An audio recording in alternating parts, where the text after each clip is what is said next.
अब डाकार के एक किनारे से दूसरे किनारे तक सफर करने में आधा वक्त लगता है। शहर में बरकी बसें, नई लाइनें और साइकिलिंग के नए रास्ते बनाए गए हैं। ये बस रैपिड ट्रांसिट सिस्टम का हिस्सा है जो डाकार के 14 सबसे ज्यादा आबादी वाले हिस्सों को जोड़ता है। ये अफ्रीका में अपनी नौइयत का पहला सिस्टम है। इसे 2024 में 5 साल तामीरी मुद्दत के बाद लॉन्च किया गया। मकामी अफराद इसकी तारीफ करते हैं।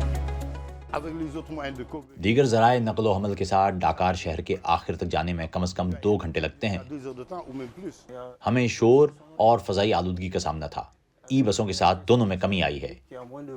एक और फ़ायदा ये है कि आप इस बस में महफूज महसूस करते हैं।